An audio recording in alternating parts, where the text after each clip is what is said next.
Welcome to Recently Logged, where we finally found another 2020 release with a title almost as long as Birds of Prey. Well, we counted before the episode starts. Birds of Prey has 11. This has 11, 9. 11 words. I wonder how close it would be in characters. Probably not as close. But Yeah, it's got like fantabulous and emancipation used in it. Exactly.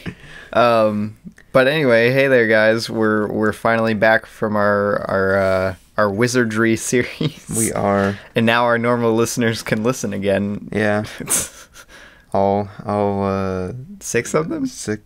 We were up to 10 at one point. Yeah, we were up to 10, and then we did the Harry Potter series, and now we're down to like 5 estimated. No, we're down to like 3. Estimated audience is down to like 2.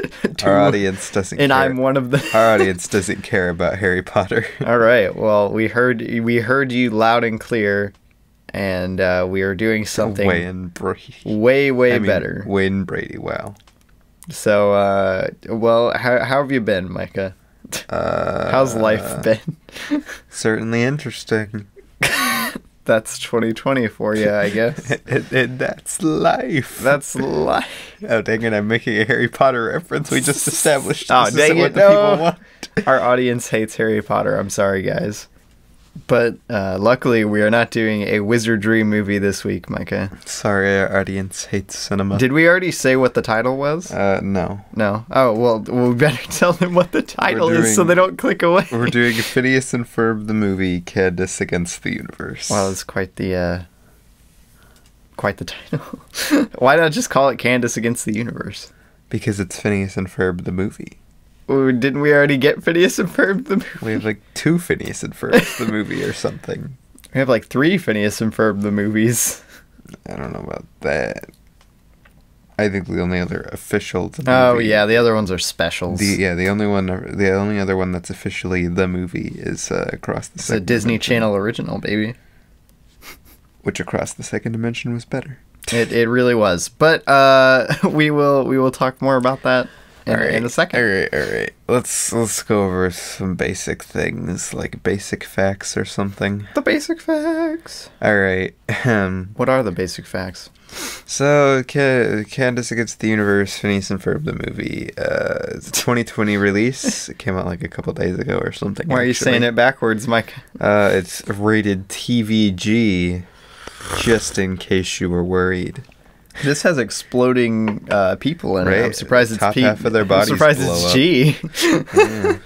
It's 86 minutes. It's got the Phineas and Ferb cast. The Phineas and Ferb cast. but Ferb is different. Ferb is now David Ergo.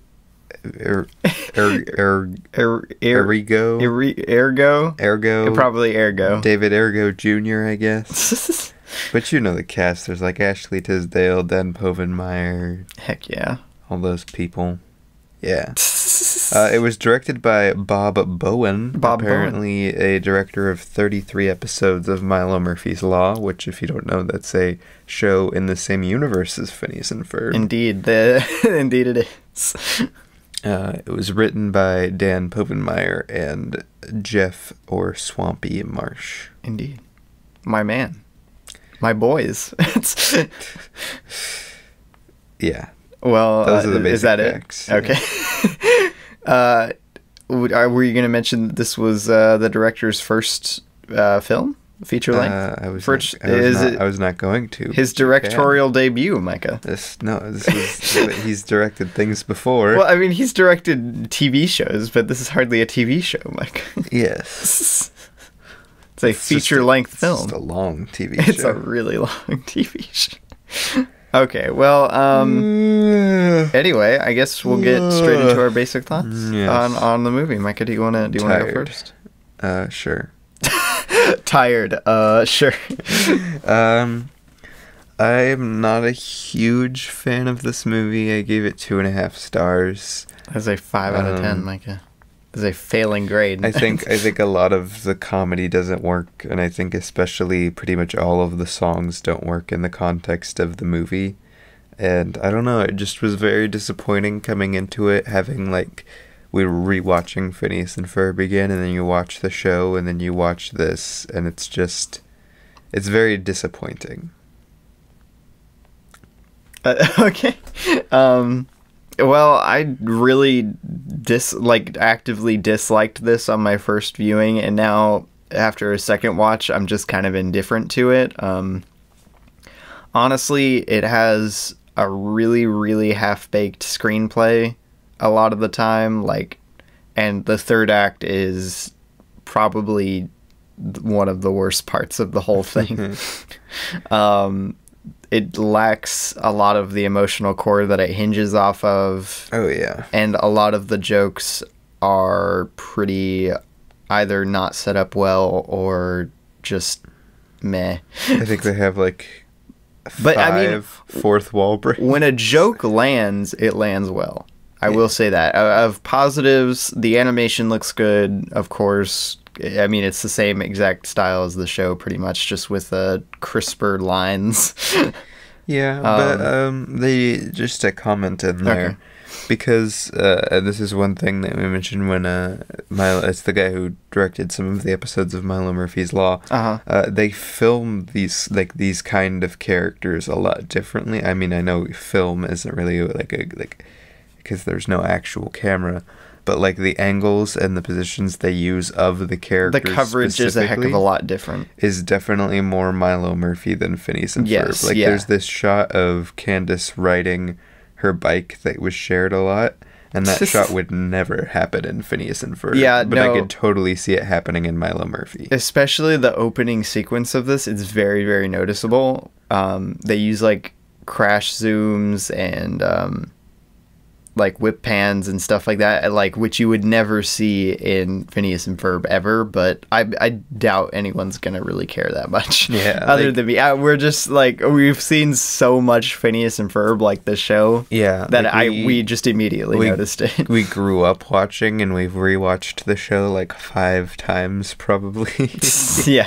But yeah, almost every shot in Phineas and Ferb is straight on and stagnant. A static, straight, I don't know, this had some anthropomorphic shots, this had some crash zooms, like I said, some weird some weird tilts and yeah angles. some weird, I don't know, it was odd seeing Phineas and Ferb filmed this. I don't know, even in Second Dimension, if I remember correctly, they still filmed it very no, that it definitely felt like one of the episodes of the show. Just long. Which, I mean, more to them to try and do some, fun angles and stuff. I'm just not sure how I felt about it. Yeah. No, it was not, an actively bad thing, just something to note. Yeah. What else did I like about this? I was going over stuff I liked. I said... that Ducky Momo poster. The Ducky Momo poster in the background was great. It was good to see Irving, even if it was only for 8 seconds of screen time. Where was Irving's brother, though? That's my question. Yeah, really. What is his name? I don't remember his name. What is his name? It's wow, we were just saying, wow, we're such big Phineas and Ferb fans. He's in 3-4 episodes. What is his name? I think it Irving's bigger brother. Dang, Micah, I'm letting myself down. Well, I don't know. I don't know what his name is, Micah. Albert. Oh, right. Albert, of course. Oh my god. Yes. I'm a freaking idiot. Yes.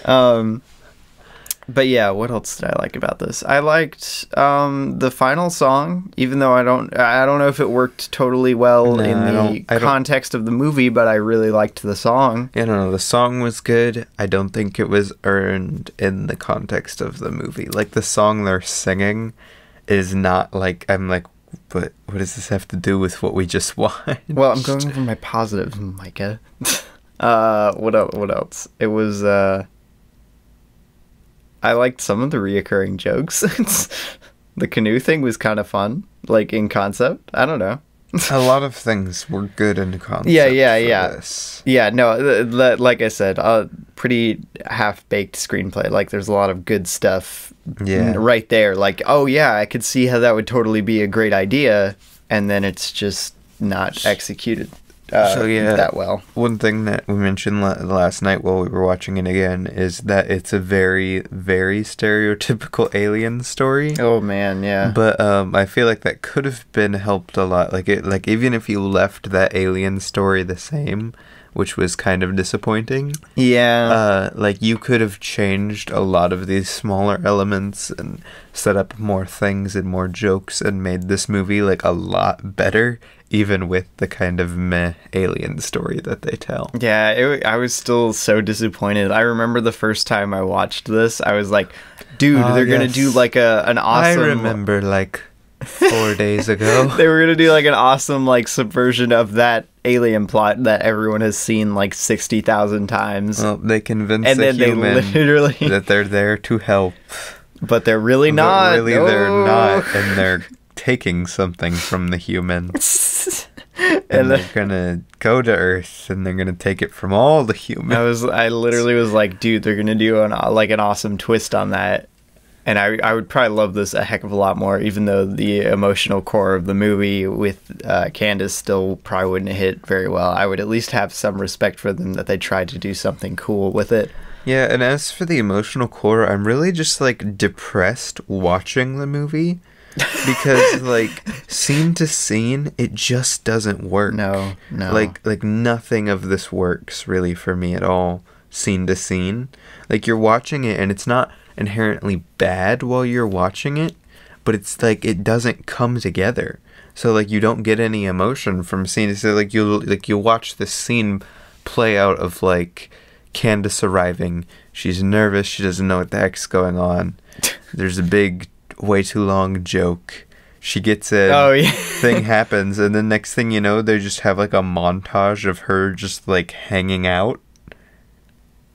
And I'm like, what? What? And then after that, you have like her, like the next thing you have with her is her telling her brothers to go, like the pacing of character moments. Yeah, I think was awful. No, it definitely needed.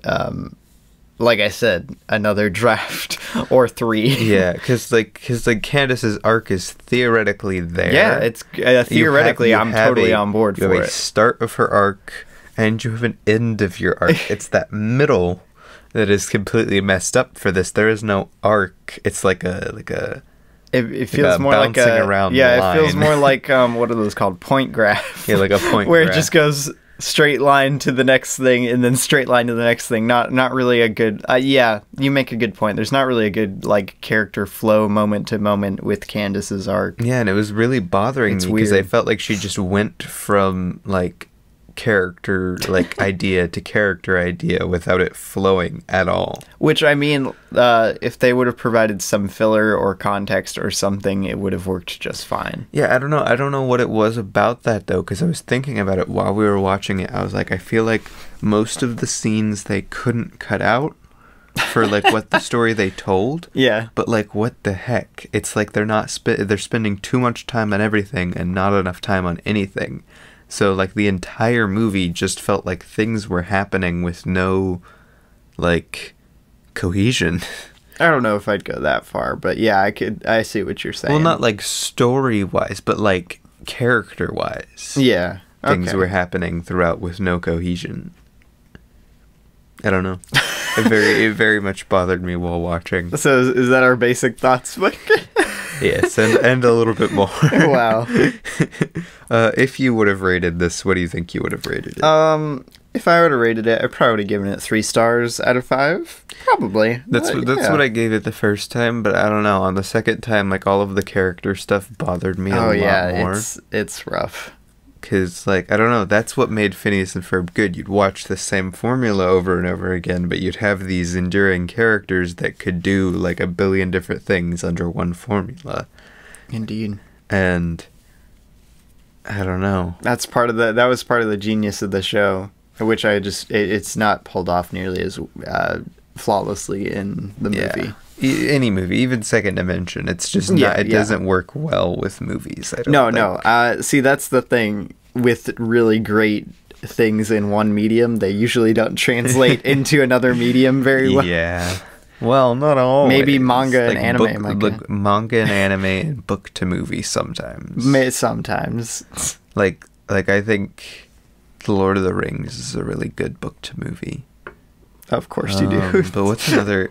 Like Harry Potter had some good book to movies. Like the perfect book to movie adaptation, Micah. Honestly, you haven't read Lord of the Rings, have you? No, I have not. I feel like I haven't even read The Hobbit. I feel like they cut out like just the perfect amount of unnecessary things from the book. That is one of my favorite just adaptation from a book. Like just looking at it as an adaptation.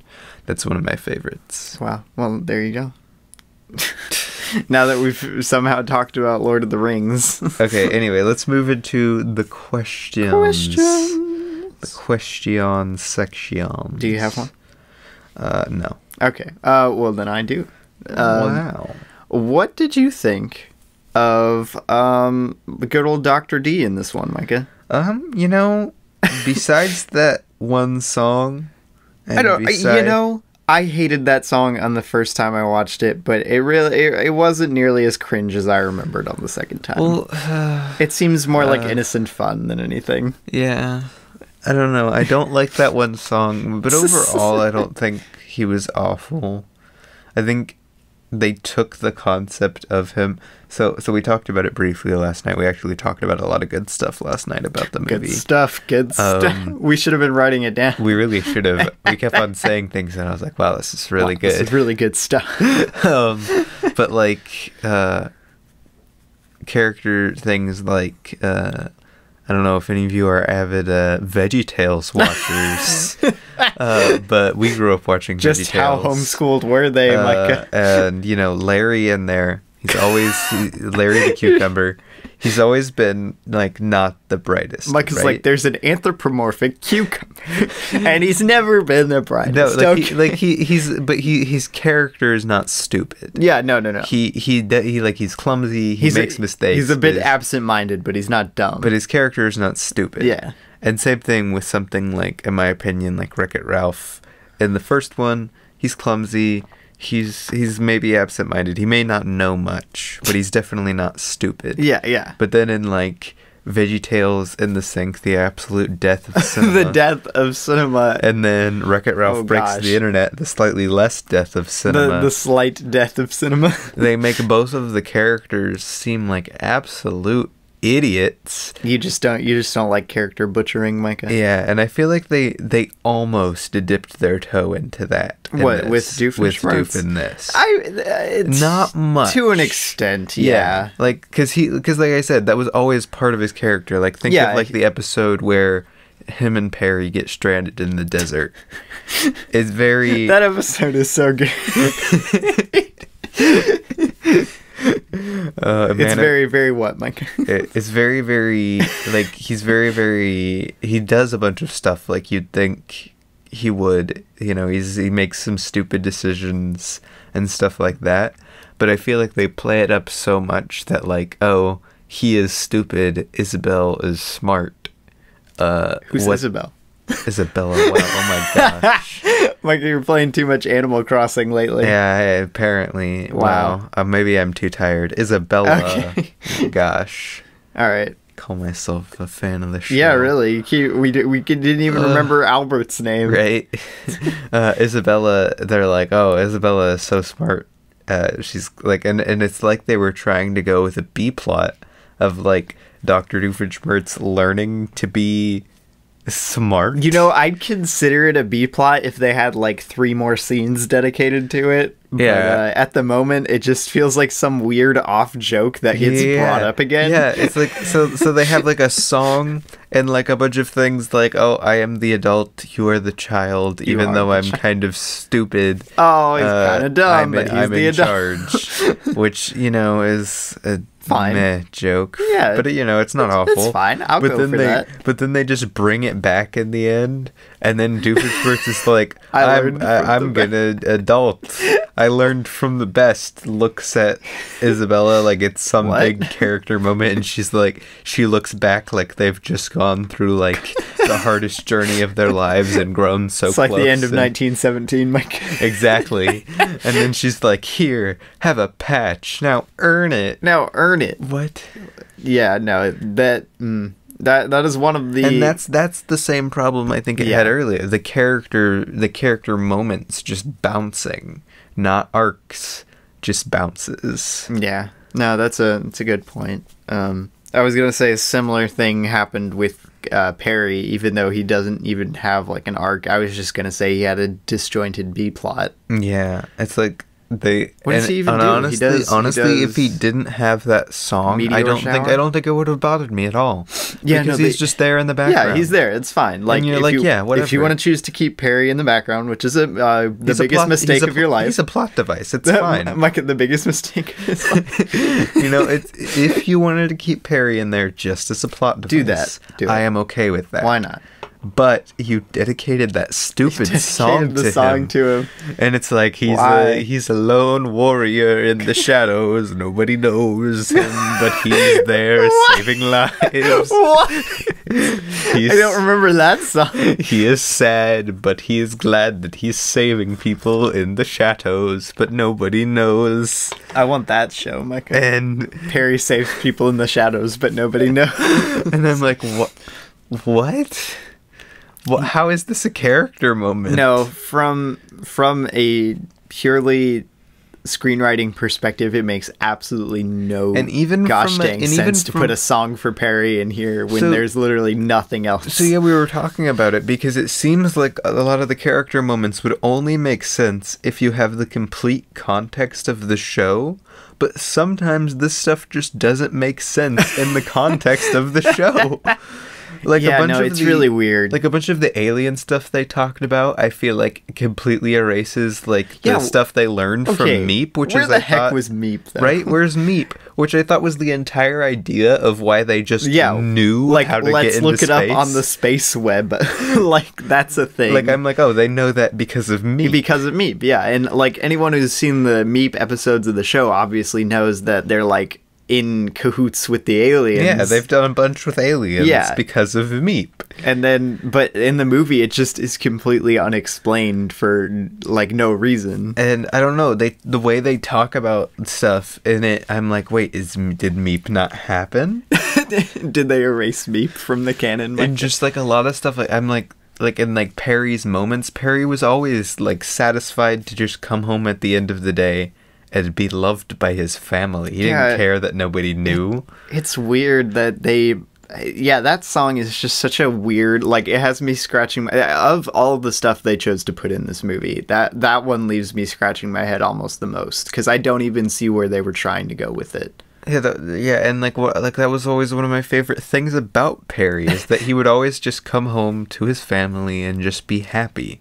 Just be happy being the platypus that doesn't do much. Is he the Hawkeye of the of Phineas and Ferb? Maybe. But yeah, I don't know. And I was just like, what is going... There wasn't any arc... Like, no arc. I feel like I brought this up a lot. Whoa. There was no arc to get Perry to feel like he was left out. It was just like a bunch of not great jokes about how he was the worst possible choice to be sent on said rescue mission. Yeah, that series of jokes, once again, funny in concept, in practice more tedious and kind of just like than anything. Anyway, let's move on to another question. What was I gonna say? Oh, I was gonna say in regards to the shuttle scene where he's like where he drop kicks an asteroid or whatever. I was gonna say if you were to cut out that song, I would just replace it with some classical music. Imagine this, a cut of the film where it's just classical music and it keeps cutting back and forward between the interior of the ship. That would be so much better. Oh my god. Instead of the stupid song. Instead of the song that goes nowhere. Because you're trying to, you're paying attention to the song and you're paying attention to the interior. I think it would just be a lot better and funnier. Because one of the jokes is that it's like, wow, why aren't we crashing into the asteroids, kids? Yeah. And just if you're an avid Phineas and Ferb fan, you know that the songs usually contain important plot and like a joke or something. That is pretty much the songs. That's what their formula is pretty much every time. Like, it is the plot. They're usually an emotional beat unless they're one of the "let's have fun in the sun, kids" songs. Yeah, but I'm saying, like, it is it has to do with the plot every time there's a song, pretty much. Like, I can't think of a single song that's just there because. Song, yes. Which I felt like a lot of the songs were just there because, and this. What is this? Like, in context of a Phineas and Ferb episode, I would have no idea what is happening with this song, because if you cut this down to Phineas and Ferb episode, like, you definitely still have nothing for Perry to do. So if you had a song for Perry, this song for Perry, and then there's just no Perry. Yeah, no, this song would only make sense, like, well, I mean, they could obviously heavily rewrite the movie to have it make sense in the context of the movie, but, I think it would only make sense well in like a show, like an episode of the show dedicated to a Perry arc. Yeah, like the Perry arc where his family, like, he thinks he has to relocate. What, the Lost in the Jungle one? Or no. The one where he has to relocate, and there's a song as he's packing all his stuff and leaving. Yeah, that's a really sad song. Something like that. I think that's really the only spot where this song would even make sense in a context of something where Perry already has an established, like, oh no, what am I gonna do? Instead, it's just Perry emotional swinging crisis around. Yeah, and then they're like, sad-ish song, question mark. What? All right, anyway, let's move on to the next question. Moving on. Yes. I actually was thinking about this hard last night while we were trying to watch it, and I did not come up with anything. What is your favorite scene or sequence? Favorite scene or sequence? Oh my gosh. So much of this movie just kind of blaz out scenes. Oh gosh. Name one scene from this movie. Right? Because so many, like, they flow together in a sea of blahness. Well, I mean, I guess the scenes don't feel disjointed. That's a plus. Yeah. Oh gosh. Is it just the ominous whir scene, Robbie? Is that your favorite? If that joke was executed better, yes, that would. But it's not. I think. But it's not. On virtue, like cinematic virtue alone, I'm gonna have to go with the "Us Against the Universe" song sequence, because I think that is solid stuff. Yeah, unfortunately, that's what I was gonna go with too, because I can't think of like another good scene, like, because that song is good, that scene is good. Oh yeah. No, but I can't think of another, like. That's one context where the kinetic filmmaking, like, the direction actually works, because it's like an energetic song. Now, the song itself, do I think it works in context of the movie? No, not really. Not that well. But I think the scene, it by itself works. Just chopped off from everything. Yeah. That's more what I was saying. I can't think of a single scene, like, overall scene. Like, there are moments of the scenes that I'm like, yeah, that works.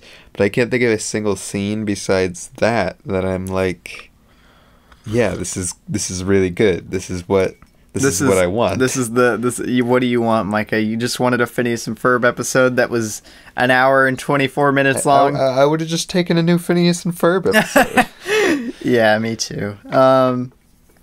I would have taken a new Phineas and Ferb season. Ooh, heck yeah. Well, I don't know how it would be anymore. Right? You know? That's interesting. That would be an interesting thought. Because like, if you watched Phineas and Ferb all the way through, the last season did start to fall off a little bit at the end. And I feel like now coming back to it and watching this, I feel like they're out of that a little bit, because I feel like they were in more of a creative rut at the end of that season. Especially the Alka stuff at the end. The Alka stuff. Alka Files. Oof. Okay, Micah, one of my Phineas and Ferb friends said they liked the Alka Files, and I'm like, what happened? What happened to your taste? It just vanished. But like, I feel like they've gotten out of that, and they could make something interesting, but I feel like so much of it would be different, because like, they spent that time. They wrote Milo Murphy. They've spent so much time and so much has changed since Phineas and Ferb. Indeed, it has. A lot has changed. That I feel like you'd get a lot of like the odd comedic moments that you got from this show. I mean, this movie. Yeah. Bro, but the Alka Files, a spy fly subplot. Okay. Those flies are hilarious. That's literally the funniest thing I've ever seen in my life, Micah. Illuminated grape. He thinks he got a paper cut. I think I got a paper cut. He's had an epiphany. Okay, guys, I don't know if there's a super cut of all of their stuff on YouTube. Cam. Yeah. We need another recently logged fan cam out here. Recently logged fan cam of the Alka flies. Micah. The Alka flies. That's so funny. Okay. In conclusion, watch the Alka Files episodes just so you can see the flies. Hey, just for the flies. Of course, one thing that's unfortunate is it's what's-his-face voicing one of the flies. Oh, isn't Josh Gad? Yeah. Oh, gosh. At least it's not like James Corden or something. Yeah, if it was James Corden, I'd be flipping tables. I would be like Josh Gad is like fine. He can be fine. Fine. He's fine. This is like because Josh Gad as a person, I don't mind him as a person. Like every time I see him in an interview and everything, I'm like, whatever. It's Josh Gad. He seems like a fun guy. Fun guy. Look. And then but James Corden, I'm like, wow. Oh, wow. I never want to meet you in real life. Wow. Is that what you say every time? Yeah, do you have another question? I just go, wow. Wow. I do have a question. Wow. On a scale of 1 to 10. On a scale of 1 to 10, how much better would this movie be if it had Owen Wilson in it? 10. Wow. Well, there you go. That's all you need. Yes. Okay, how about this is a question. Okay. On a scale of 1 to 10, how much better do you think this would have been if they would have opened it like a normal Phineas and Ferb episode? You're stealing my good critiques, Micah. I am stealing your good critiques. Honestly, it would just depend a lot on the execution.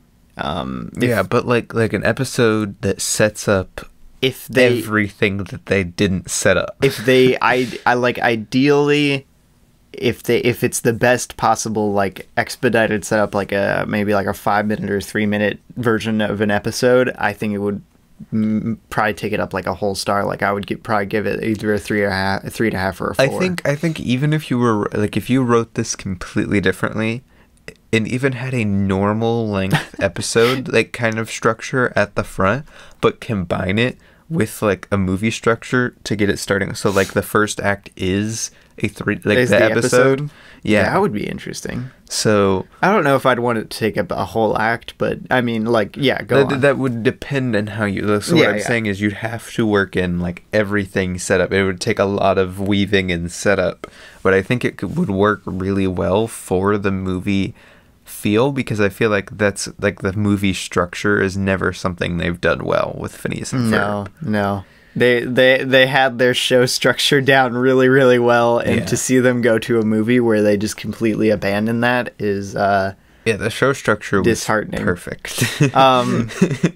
Second Dimension, it doesn't feel as jarring because they actually do start off with basically a normal show, and then it goes weird halfway through. Yeah, it goes off the deep end. Yeah, it goes off the rails halfway through the episode, and then it resolves like a regular episode would. Yeah, which is totally fine. I actually have a lot of respect for how well Second Dimension juggles its many things it had to do. Yeah, I don't think Second Dimension is great by any means, but I do think it's a lot better than this, and it shows the starting point of how you could make a Phineas and Ferb movie well. Yeah. What were you talking about before, Micah? If there was an episode. If there was an episode kind of structure opening. Like I said, when we were watching it, I think it would be the perfect way, with the way the screenplay is right now, to set up a lot of the jokes, and B, a lot of the character arcs that seem to go unexplored or unestablished at the beginning. Yeah, I think like you said, the jokes especially. Oh my like, gosh. a lot of jokes are The just space adventure. completely out of no. Okay. So have you watched, you listeners out there? You're Phineas and Ferb fans, right? Have you watched the Space Adventure normal episode? Adventure. It's an adventure in space. They do that every time somebody says Space Adventure, and it's hilarious. It's so funny. I love that joke. It's one of my favorite. Like anytime somebody says Space Adventure, I'm like, it's an adventure in space. But in this movie, they try to do a space adventure joke, but they do it completely differently. And it murders Space Adventure. Are you saying anything outside of the original formula is garbage, Micah? No, I'm not saying that. I'm just saying they did a really bad job at making a new joke out of Space Adventure. The original one was just fine, actually, because the whole what's so funny about Space Adventure is that it's like, why is it called Space Adventure? That's dumb. And then it's like the tagline is an adventure in space. Like the whole point of Space Adventure, the whole joke about Space Adventure is it's a dumb sci-fi series. Like that's the thing. That's the joke. And then they play it up like it's a really cheesy sci-fi show when it really all it needs to be funny is just space adventure. Space adventure. It's an adventure in space. Yeah. And then like the fact that there was a Baljeet space adventure arc. That one, don't make me laugh. Like Baljeet was like, my friendship is over with Space Adventure. Physics is my new best friend. Physics is my new best friend. Wow. I don't get it. And then Phineas was like, a space adventure. And then Baljeet was like, no, I'm not friends with Space Adventure anymore. I have no longer And then it just works. And that was the and then and then Baljeet's like, yeah, Space Adventure. Yeah. And I'm like, wow, that was quite the character arc. I really disliked the space adventure thing. It wasn't nearly as obnoxious as I remembered it the second time. No, it wasn't obnoxious. It's just every time they did it, I was like, yeah.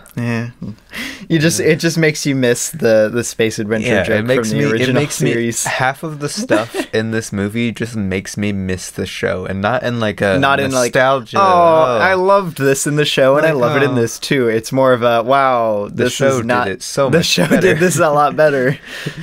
Yeah, a lot of the jokes are that way. Wish I was watching the show right now. Like the one farmer joke. Yeah, the guy.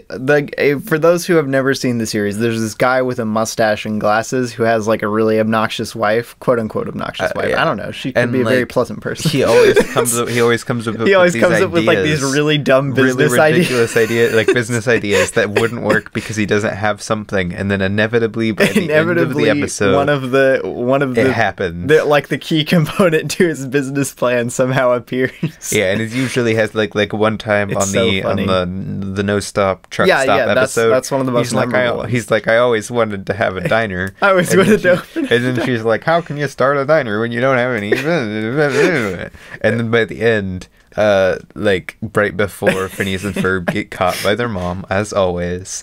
Like it gets broken off by Dr. Doofenshmirtz and Perry in some way.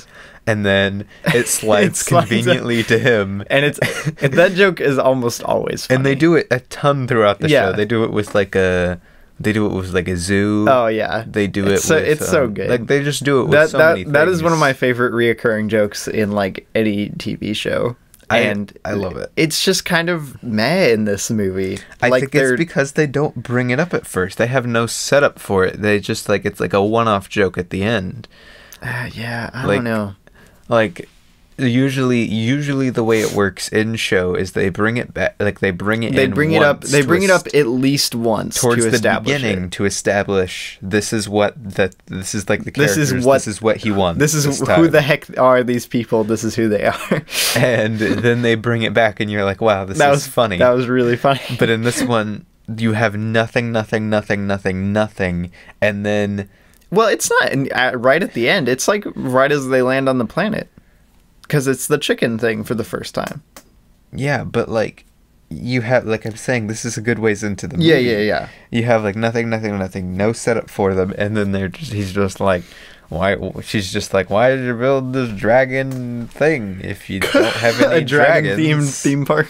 And then if you don't have any dragons. So like they set it up, and then immediate payoff, which doesn't work for the joke. Yeah, no, it's not like the death of cinema, but it was just something I wanted to bring up because that was like one of my favorite jokes that I just feel like wasn't executed nearly as well in this as it could have been. Yeah. I don't know, and that's a lot of the movie, because, like, I'll talk about it the way I talk about it, and I don't really enjoy watching it that much, but I don't think it's, like, an awful movie. I really don't. I gave it 2.5 because I think it's just, like, it's mediocre. It's just like... middle of the road. It's middle of the road. It really, I don't think it's actively bad. Yeah, no, I wouldn't say this but it is bad. But it's not good. It's not actually killing the game at all, really. So, yeah, I don't know. There was just so many negative things about this while watching it. And I'm just like, wow, this is really, like, depressing. Like, I'm gonna be showing my kids Phineas and Ferb. And they're gonna be like, what about that 2020 release? What about that 2020 release, and then Dad? A, I'm gonna remember 2020. I'm gonna be like, ugh. And then B, I'm gonna remember this movie. And I'm gonna be like, ugh. Yeah. Well, I ask you this, Micah. Are you glad that this movie exists? You know, sure.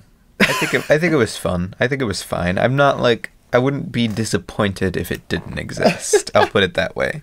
Dang. But like, I'm not sad that it exists. My initial review of this movie was, it has a lot of problems, but if this manages to get like a new generation of watchers hooked on Phineas and Ferb, I am all here for it, you know? Well, yeah, that's cool. That's fine. But like I said earlier, like will it? Because like... Well, my train of thought is, if they have taste, they will watch this movie. They'll be like, yeah, that was all right. And then they'll be like, I wonder how the show is. And then watch the show and be like, wow, this is a whole lot better. And then watch the whole show. But like, I don't know. If I was watching this, I don't know. Because like, obviously, I'm not watching it without the context of the show. I'd want to check it out. If I was watching it without the context of the show, they'd have so many things, because they do this so much throughout, where they bring up stuff from the show. The first song mentions like 15 different episodes. Like 15 episodes. And then at the end, part of the emotional like core of the movie is them referencing all of the good times. Yeah, referencing the their summer, which I guess this still takes place in the summer. Yeah. I actually am curious on where it goes in the timeline of events. I'm very curious where this lands in the timeline. But like, because I don't think it can't really happen after Summer Belongs to You. No. Summer Belongs to You is the big kick, Micah. Yeah, Summer Belongs to You, man. You can log that baby what on an episode, because it's the 2-parter. You can log that baby on Letterboxd. Wow. 5 stars, man. 5 stars. But like, I don't know. It just feels like I would be like, wow, what even? Because if I had no context whatsoever, I wouldn't even know there was a show, and I would just be like, what are they talking about? I think I would assume there was a show from the title, and then I'd be like, wait, like, what? Like, yeah, I don't know. So much of this, like I said earlier, feels like it has to have the context of the show, but doesn't work well with the context of the show. Yeah. And I feel like that's very interesting and very sad. It is very interesting. I don't know. It's very weird that, like, this has the same team of writers. Like, it has the 2 creators of the show as writers, which is so weird to me. I don't know. Like, I don't know. I think it's just... Dan. Yeah, I think it's just the fundamental difficulty of adapting, like, a flawless TV formula, like a very formulaic TV episode to a movie. Like if you made Leverage the movie. Yeah, no, see, Leverage the movie, that would suck. That would suck so much. But Leverage the show, yeah, well, it's fine. It's fine. I will stand by the fact that it's what got me into television for real. Okay. Well, I mean, Leverage is fine. You know, Phineas and Ferb is the superior. Oh yeah, Phineas and Ferb is the far superior show. I think it's just inherent that they're not as Parks and Rec movie. They're not nearly as nearly as knowledgeable about how to write a good movie as they are about how to write a good TV episode. Yeah, I think it's just disappointing because I do have fond memories of Second Dimension. Exactly. Maybe nostalgia has blinded me, because that was like golden era Phineas and Ferb. Yeah, that really was. Kids. And correct me if I'm wrong, isn't Second Dimension the one that ended with them bringing back a bunch of old inventions to fight? Yeah, that was so cool. That was the coolest thing. That was so cool. That was like Endgame before Endgame. Wow. They brought back like all of the inventions and had this epic battle at sunset. Wow. It was so cool. And then like the two Perrys facing off. Okay, wow, Micah, we're getting off track, Micah. That was so cool. Are you saying we need to rewatch Second Dimension while it's still on Disney Plus? When is it not going to I Disney Plus? I don't know. You never know what'll happen, Micah. Anyway, I think that's almost all my thoughts on it, unless you have anything else to add. I just want to add, I don't hate this movie. We've talked mostly negatively about it, but that's just because there's a lot of problems. I don't think it's bad overall. I gave this a Letterboxd. It's still pretty watchable for the most part, but just as hardcore fans of the series, it's a little tougher to get through. I don't know, because like honestly, I'm looking at it and I'm thinking, if I wasn't a fan of the show, I don't think I would be a fan of this movie. But even when I'm a fan of the show, I feel like I even like I don't. It's such an anomaly. It really is. It's like Hail Caesar levels of what is going on. Yeah. Wow. I don't know. I really don't. Ooh, the Lumberjacks making a cameo in this is pretty good, though. All right, the Lumberjacks may be the best part of Milo Murphy, unconfirmed. Lumberjacks, best element of Milo Murphy. You know, it's sad that Milo Murphy's better than this movie. It is, because Milo Murphy's not the greatest. It's not even that great of a show, but it's fine. Yeah, no, it's enjoyable. It's enjoyable enough. It has a formula. See, I think that hits me more in the nostalgia notes for Phineas and Ferb, because it's so Phineas and Ferb adjacent. Yeah. And it's just a different formula with a different cast of characters, but it's the same formula every time. I'm very nostalgic to the fact that this reminds me of my childhood. It's just like when I grew up. It's just like how I grew up. Micah, wow. Was that how you were in theaters with Rise of Skywalker? Yes, that's how I was. I was like, yes, this is just like watching Return of the Jedi just on VHS. Just like the good old days, boy.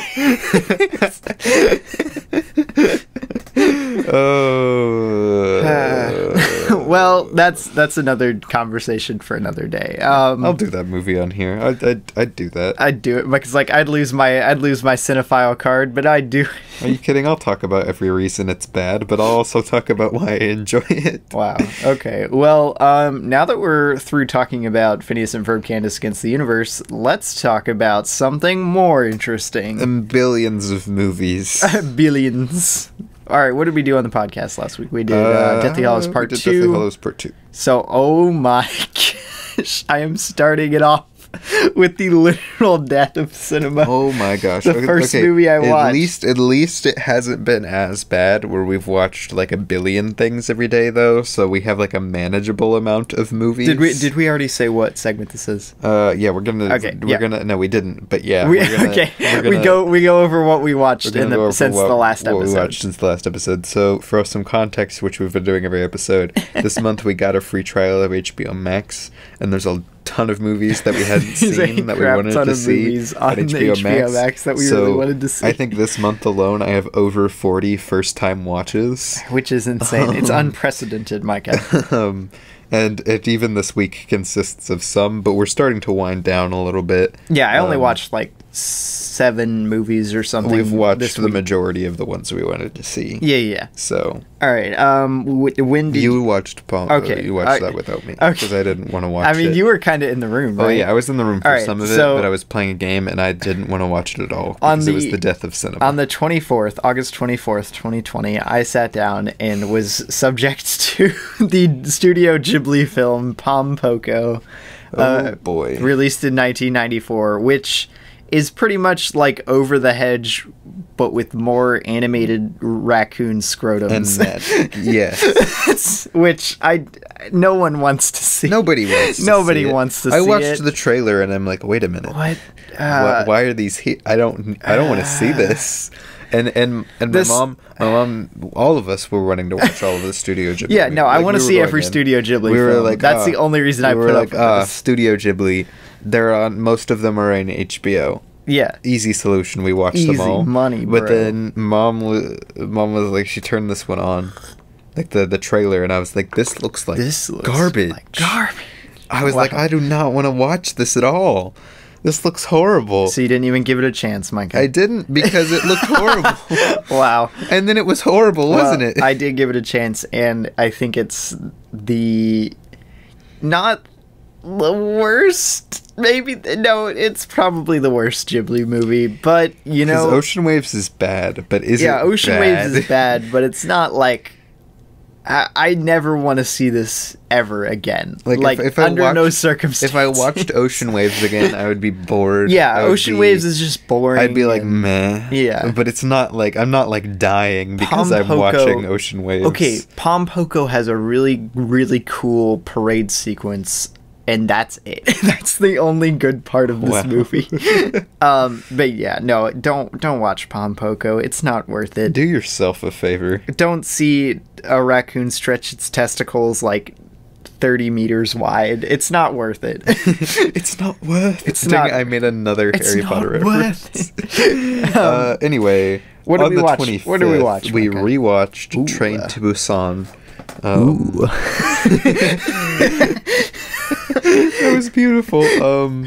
Yeah, it's such a good movie. 4.5 stars, baby. It's cinema. I'll say it. I love Train to Busan. I almost cried this time. Every time I watch it, I have a feeling I'm going to get closer and closer to crying at the end. And then one day you're going to be in your 40s. Your kids are going to be like, Dad, why in my 40s? Dad, do we have to watch Train to Busan again? It's emotionally scarring me. It's emotionally scarring. No. Like, son. Am I going to turn into Clint Eastwood?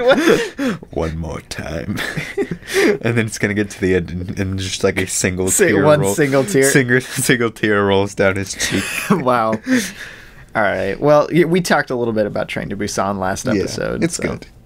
It's a good time. Then on the 26th we watched the absolute birth of cinema. Pirates Who Don't Do Anything, a VeggieTales movie. A VeggieTales movie that may have bankrupted the studio, but you know what? It might have been worth it. I own this one. I got this for like Christmas, like 7 years ago. But bro, it's on Netflix right now. It is on Netflix right now. It's not great. Why did I cry though? No. It's kind of great. No, like it's not great. Like there's so much about it that's not good. But so is this another one where we're blinded by childhood nostalgia, Micah? This is childhood nostalgia. Wow. But like there's actually a surprising amount of jokes that are really funny. Yeah, a lot of the jokes land really well in this. Like we rewatched it I think it was last year. Yeah. The first time in forever. And we were like, what? And we were like, wait, good actually. There's things in this that are good. I mean, VeggieTales as a show is like some solid stuff most of the time. They have some good stuff. They have a lot of misses. Some bad stuff. But this is like, pretty solid. I'll say it. Yeah, no. I gave it 3 stars. If I was gonna rate it, I'd probably give it 3. Then on the 27th, I watched. What did you watch? Dick Tracy, which was pretty bad. Pretty bad. I technically speaking watched it for school, but I'm still not sure what I'm supposed to do with it yet. Oh my gosh, Micah.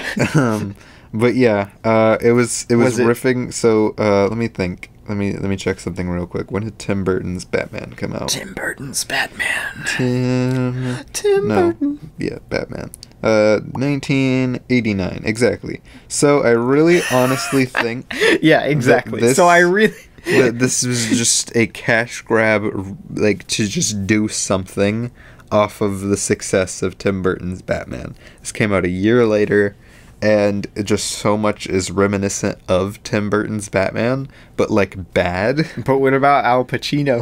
Oh, Al Pacino! I hate all of the characters, even the kid. Yeah, the kid seemed like kind of obnoxious, I'm not gonna lie. Al Pacino, the worst role. Al Pacino, worst role.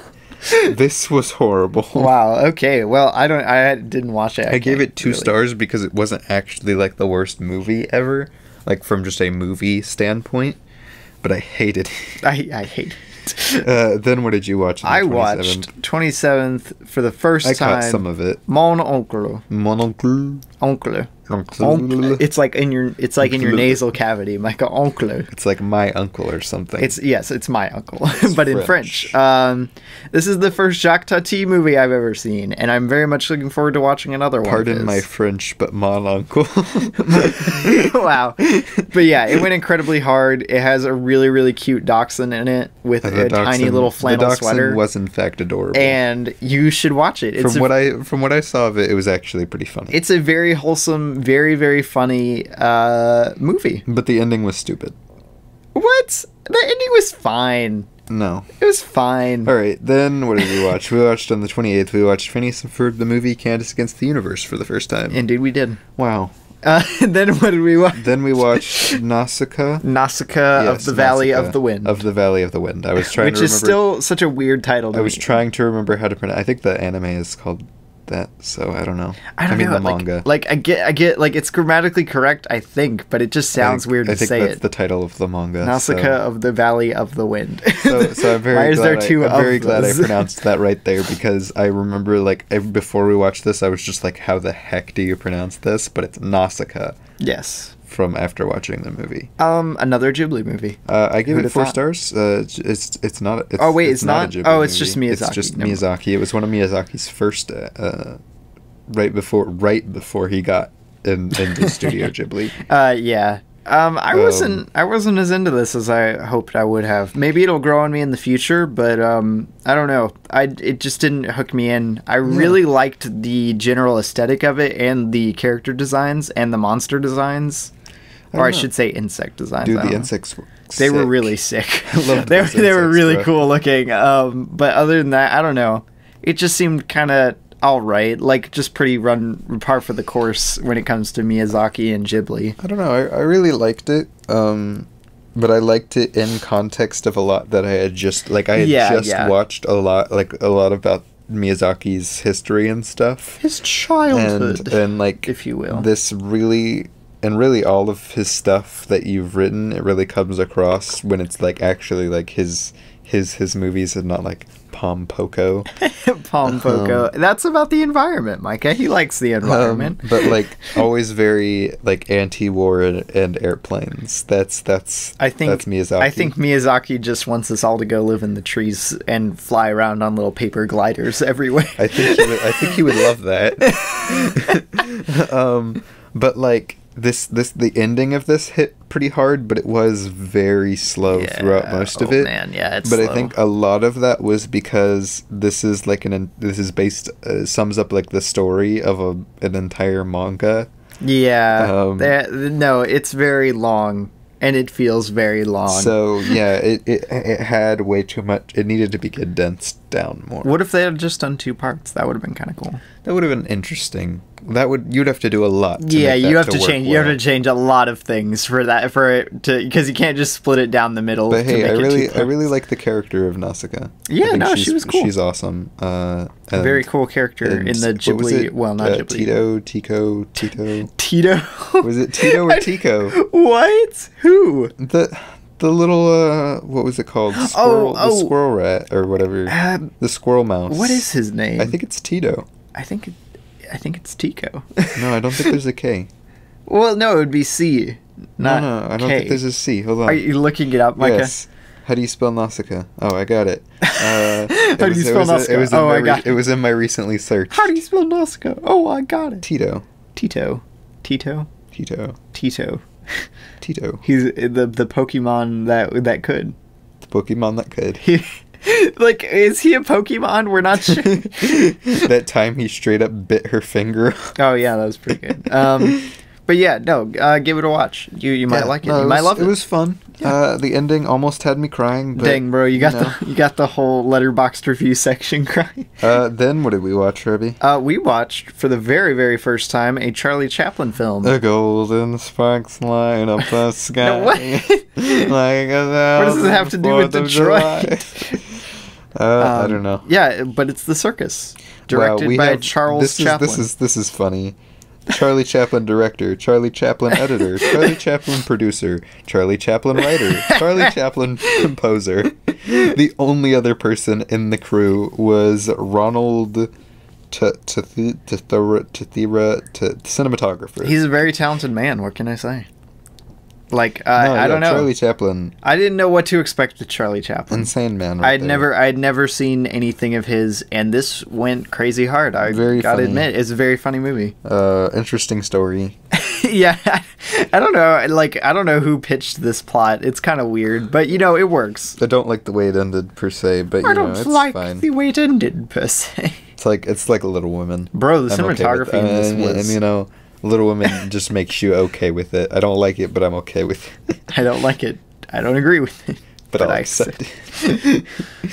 Yeah, no. Circus is really good. Go watch it. I give it 4.5 stars. I probably would have given it 4 stars if I was rating it. 4. 4. Then we watched a surprising actual one of my favorite Ghibli movies so far. What? I really liked this one. What? I really, really liked this one. You would like this one. This looks like something you'd write. Oh my gosh. Would I write something like this? Probably. Yeah. We watched Tales from Earthsea, directed by Hayao Miyazaki's son. Yep, it sure is. From the director from Up on Poppy Hill, which I really want to see. I don't know, I really liked this. It was adapted from an American book series. American! You can tell. And you can tell. Oh my gosh, you could tell a little bit in that, but it's very odd because a lot of the elements of it feel very Asian, and I don't know if that was changed, not. If that makes sense. So, a lot of the elements feel like very Asian culture-esque, and I don't know if the book series was written in that way, or if it was, changed for what he wrote. Yeah, I don't know. I would be interested to see. I wouldn't want to read the series, but I would be interested to see the differences. Have someone else analyze them. I don't know. I did not like the. I didn't like the story that much that I would even be interested in reading. I hate how much this movie is hated, though. It's one of the lowest average rated Ghibli movies. Yeah, it's not bad. I don't like it personally, but I don't think it's bad. I probably would have given it a 3.5 out of 10, or not 10. Out of 10. Whoa! Wow. I just totally destroyed my point. That was just 1.5 stars apparently. At 3.5 out of 5, so that is a 7 out of 10. Yeah, I gave it a 4. I think it's really good.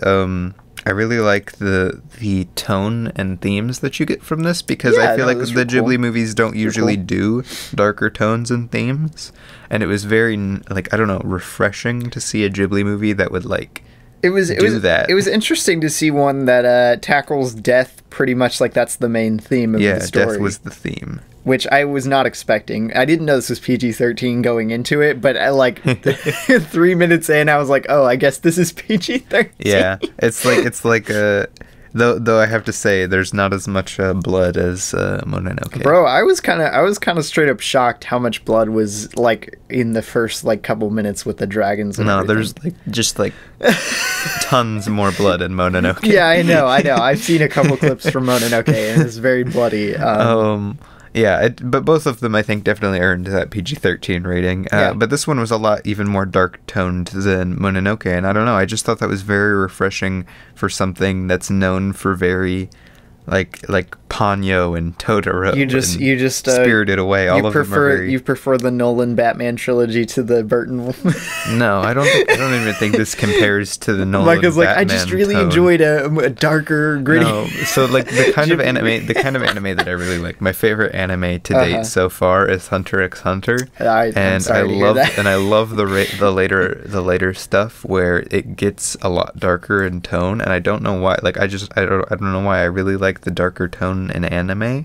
All right. I think it works a lot better than a lot of darker tones in live action or other style shows. Okay. So I don't know. I don't know. Me personally, there's a lot of like this has like every single fantasy element that I dislike about fantasy in one movie. So, yeah, well, you suck. So, like, I don't like fantasy to begin with, and this just has it. Just reminded me how much I didn't like fantasy. Fantasy is one of my favorite genres of stuff. It's pretty much just reskinned sci-fi, but I don't care. It's not reskinned sci-fi. It kind of is. Sci-fi wasn't around when fantasy was. Fantasy, so you're saying sci-fi is reskinned fantasy, bub. Well, I like the skin of sci-fi a heck of a lot better. I don't know. I don't like the whole like, oh, it's the shadow of my soul thing. Wow. I don't know. I thought that was kind of dumb. Yeah, I did. I was kind of disappointed in that reveal. I was really hoping it would be something cool. The shadow of my soul. See, I don't like stuff like that. Actually, I thought it was kind of. I thought that was one thing. I know we're not like going too deep into this, but I thought that was one thing that was kind of disappointing about the movie. What was like you had that like insane like out of nowhere character moment where he goes all like Hunter x Hunter level crazy, like, oh, do it kind of thing, like murder them, I don't care. He goes sicko mode. Like he goes completely like off the walls crazy for like 5 seconds. Almost murders people. If he could have taken the sword out of the sheath, which he couldn't have, he would have just murdered a bunch of people. Murder. All Nausicaa style. Wow. And like, I don't know. It was just, I wish they would have like done something cool with that, other than just like, oh, he was scared, so he became evil. Why did he murder his father? Because he was evil. Why? Because he was scared. It was very odd. Yeah. No. Yeah. I think that was my least favorite part of the whole movie, was that how underdeveloped that plot point was. But anyway. Then we watched Phineas and Ferb. We watched the movie again for this. We watched it last night, and then we watched an Emmy Award-winning series. Oh yeah, such a freaking Penguins of good Madagascar. show. It's so good. I have a certain friend. Go watch it. A very specific friend. You know who you are if you're listening to this. Do they know who they are? Who you? You need to watch this show. Wait, are you? Will they not watch it? No. Okay. Well, they haven't anyway, and they don't seem to want to put in the effort to see it.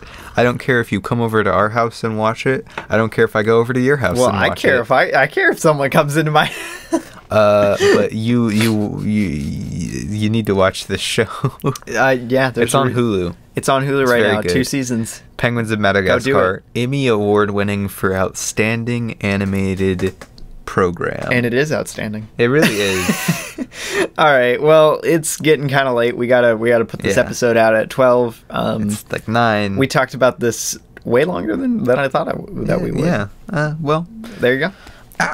The phone almost fell. We almost had a death. We almost had a death in the studio. What? What?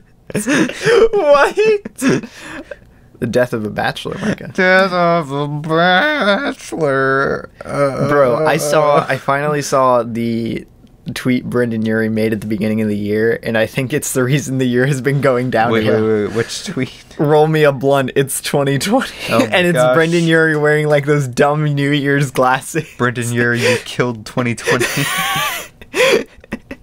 And I'm like, no, Brendan, no. Is there any good quote from this movie that I could use? Because I want to go. Roll me up because I want to go home.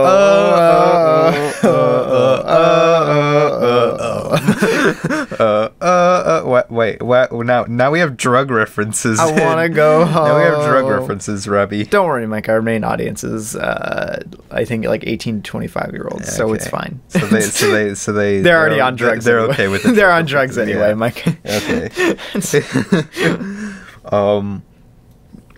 Are there any good quotes from this movie? You know what we could say, Micah? You know what we could say? What could we say? We could say, I know what we're going to do today. Okay. Even though it's kind of, the actual movie. Well, it's the perfect in the show. It doesn't want me to exist. My name is... Yeah, you just copyright strikes, Mike.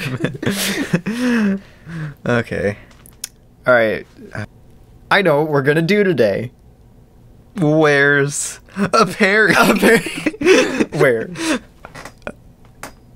Where's Perry? Where did he go?